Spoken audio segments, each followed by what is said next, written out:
Hello, my dear students. Again, welcome back in the class of Business Mathematics. और आज हम ये जानेंगे कि मैट्रिक्स की मदद से, मैट्रिक्स और डिटर्मिनेंट्स की मदद से हम कैसे लीनियर इक्वेशंस को सॉल्व करते हैं. Linear equations of two variables and linear equation of one variables कैसे हम सॉल्व करते हैं, आइए इसको हम देखें. ठीक है, तो स्टार्ट करते हैं. सबसे पहला क्वेश्चन आगे देखिए. यहाँ पर सॉल्व करने के कई मेथड हैं. जैसे हमने पहले तो हम इसको इस फॉर्म में लिखते हैं a1x plus b1y is equal to c1 a2x plus b2y is equal to c2. ये हमने यहाँ पर लिखा हुआ है. There are two equations a1x plus b1y equal to c1 and a2x plus b2y is equal to c2. इसको solve करने के कई मेथड हैं. सबसे पहला जो मेथड है हम उसे डिस्कस करने जा रहे हैं और उसका नाम है Cramer rule. Cramer rule. Cramer rule. Cramer rule क्या कहता है? क्रैमर रूल में कुछ विशेष बातें होती हैं, उनको हम ध्यान में रखेंगे तो वो आसानी से लिख लेंगे.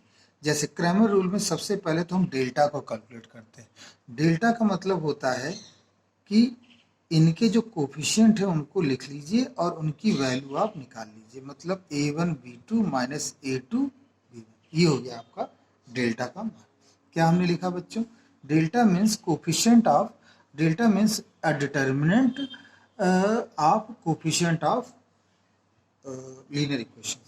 अब नेक्स्ट टर्म पे हम लिखेंगे डेल्टा x. इस तरह से डेल्टा लिख के हैं. इसका मतलब ये हुआ कि जो x के कोफिशिएंट हैं a1 a2 उनको रिप्लेस कर देंगे हम c1 और c2 के साथ और इसको हम वैसा का वैसे ही लिखा देंगे. अब इसकी भी वैल्यू हमें निकालनी होगी c1 b2 और c2 b1. आई होप ये चीज़ क्लियर हुई होगी. फिर हम अगला लिखते हैं डेल्टा y. जब आप डेल्टा y लिखेंगे तो अब आप देखिए हम y के कोफिशिएंट को रिप्लेस कर देंगे किसके साथ? c1 और c2 के साथ. और फिर हम इसकी भी वैल्यू कैलकुलेट कर लेंगे. इसकी वैल्यू आएगी a1 c2 और a2 c1. इस तरह से आपने डेल्टा निकाल लिया, डेल्टा x निकाल लिया और डेल्टा y निकाल लिया. अब आप जानते हैं अगर आपको y की वैल्यू चाहिए होगी, x की वैल्यू चाहिए होगी तो अगला फॉर्मूला आपका होगा अगेन x इक्वल टू, आप लिखेंगे x equal to delta x upon delta और y equal to delta y upon delta. ये आपके दो मान यहाँ से निकले. बस इतना ही आपको करना होगा. किसमें? 2x2 ऑर्डर की मैट्रिक्स में. अगर यहीं पर 3x3 ऑर्डर का होता तो सेम स्टेप्स हमारे चलते और हम इसी प्रकार से सॉल्व करते. आइए एक क्वेश्चन इसका लेते हैं और क्लियर करते हैं कि क्रैमर रूल कैसे अप्लाई किया जाता है. तो here we have a problem. तो वो है 4x plus y equal to 24, 3x minus 5y is equal to 8. ये दे रखी है आपकी दो इक्वेशंस, इन्हें हमें सॉल्व करना है. तो सबसे पहले बच्चों क्या हम लिखेंगे? यहाँ पे लिखेंगे by Cramer rule. By Cramer rule. जब हम क्रैमर रूल लिख दिया तो क्या है क्रैमर रूल? क्या कहता है? क्रैमर रूल कहता है कि सबसे पहले तो आप डेल्टा निकालिए. तो डेल्टा का मतलब हो जाएगा 4 3 1 माइनस 5. ठीक है बच्चों, 4 3 1 माइनस, और इसकी वैल्यू निकालेंगे तो माइनस का 20 और माइनस का 3, दैट बिकम्स 23. ठीक है. अब इसके बाद लिखेंगे डेल्टा x. डेल्टा x का मतलब हो गया कि जो x का जो कोफिशिएंट है उसको रिप्लेस कर दो c1 और c2 के साथ. ये हमने लिख दिया. अब हम इसे भी सॉल्व करेंगे. तो 24 और 5 से मल्टीप्लाई होकर माइनस का 120 होगा और माइनस का 8, ये बिकम्स माइनस 128. अगेन हम डेल्टा y लिखें. डेल्टा जब y लिखेंगे तो उससे क्या आएगा? डेल्टा y का मतलब हो गया 4 और 3, इसको रिप्लेस कर देंगे. इसकी जगह क्या लिखेंगे? c1 और c2. इसे सॉल्व कर लेते हैं. तो ये आ जाएगा 32, 3 चौक 12, 3 6 और 1 72। इसे सॉल्व करेंगे तो माइनस का 40। तो इस प्रकार से आपने देखा कि डेल्टा वाई भी हमने कैलकुलेट कर लिया, डेल्टा एक्स भी कैलकुलेट कर लिया और डेल्टा वाई भी हमने कैलकुलेट कर लिया। अब हमें क्या चाहिए, अब हमें चाहिए x का मान। तो x इक्वल टू फार्मूला आप जानते हैं, डेल्टा एक्स अपॉन डेल्टा लिखेंगे।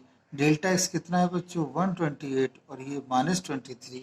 इसको सॉल्व करेंगे तो माइनस ही बस कैंसिल होगा और कुल मिला के ये 23 पहला मान है।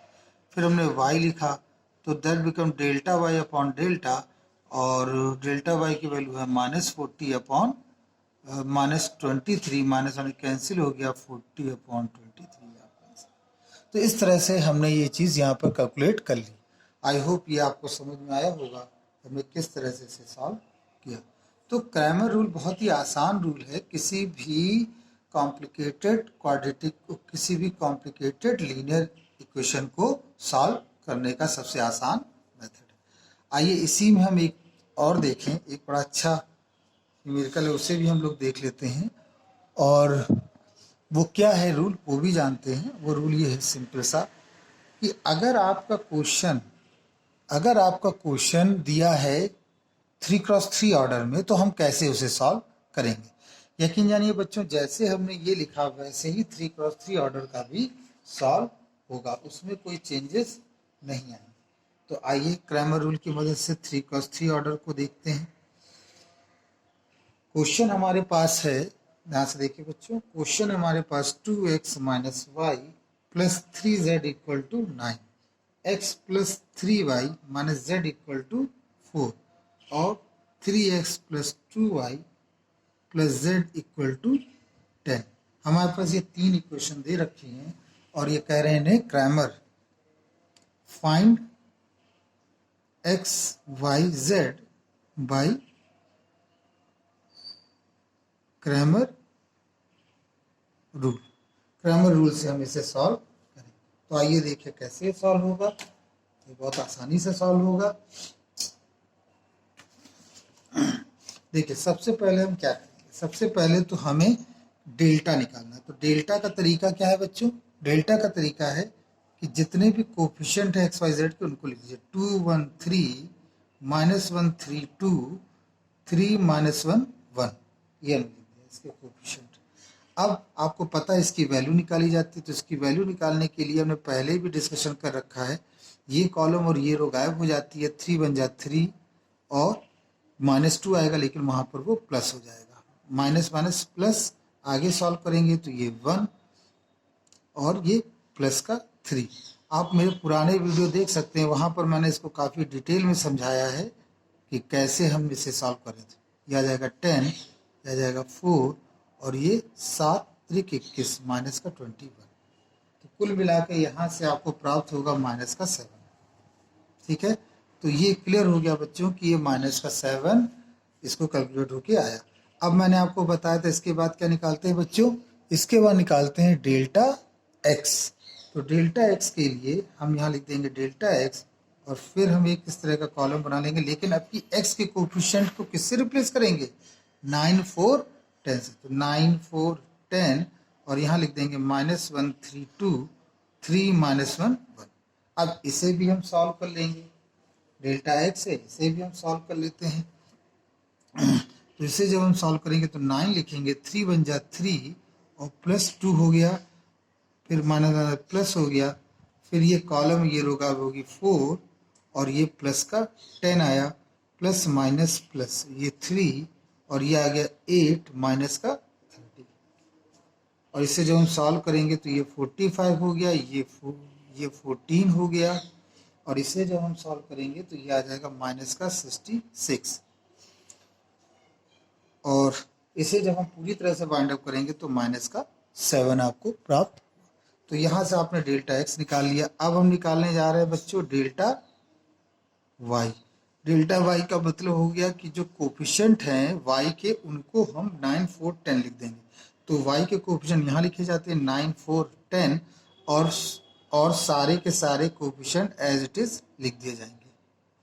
अब इसे भी सॉल्व कर लें हम। तो इसे सॉल्व करने के लिए 2 लिखेंगे और ये 4 आ जाएगा प्लस का 10, फिर माइनस का 9 लिखेंगे और 1 प्लस का 3, प्लस माइनस प्लस, और ये 3 लिखेंगे, ये 10 हो गया माइनस का 12, ये 14, ये 28 हो गया, ये 4 है माइनस का 36 हो गया, और ये -2 है तो ये माइनस का 6 हो गया। तो I hope 28 minus 36 minus 6 solve हो क्या आएगा माइनस का 14।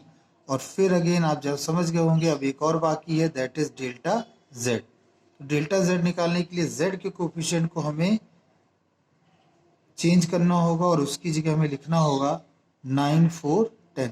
अब इसे भी सॉल्व कर लेते हैं तो 2 ये और ये कॉलम गायब हो जाएगा, ये आया 30 माइनस का 8, और ये फिर प्लस का 1, ये 10 माइनस का 12, 10 माइनस का 12 प्लस माइनस प्लस, और ये कॉलम ये आ जाएगा 2 माइनस का 9। तो कुल मिला के यहाँ भी 30 मतलब 22 मल्टीप्लाइड बाई 2 दैट बिकम्स 4, और ये माइनस का 2 आएगा, और आगे जब हम इसे सॉल्व करेंगे तो ये माइनस का 63 कैलकुलेट होकर आया माइनस का 21। तो इस प्रकार से आपने देखा बच्चों, हमने 7, 7 ये सारी वैल्यू निकालनी। क्रैमर का रूल ये भी कहता है कि अगर आपको x चाहिए तो आप लिखिए delta x divided by delta. तो डेल्टा x कितना था बच्चों, -7, -7 डिवाइडेड बाई -7, ये आ गया 1। फिर y की बात कर ले तो delta y upon delta, delta y कितना निकला था -14 -7, ये आ गया 2। फिर आया x y z, फिर हमने डेल्टा z लिखा और नीचे भी डेल्टा लिखा। डेल्टा z मतलब -21 अपॉन माइनस का 7, और ये आ गया आपका 3। तो इस प्रकार से बच्चों आपने देखा कि हमने ये तीनों मान निकाल लिए, और ये किसकी मदद से निकाले बच्चों, क्रैमर रूल। तो ये था आपका क्रैमर रूल, इसकी प्रैक्टिस खूब करिए। आई होप ये वीडियो आपको पसंद आया होगा, इसको लाइक करिए और सब्सक्राइब करिए। Thank you very much.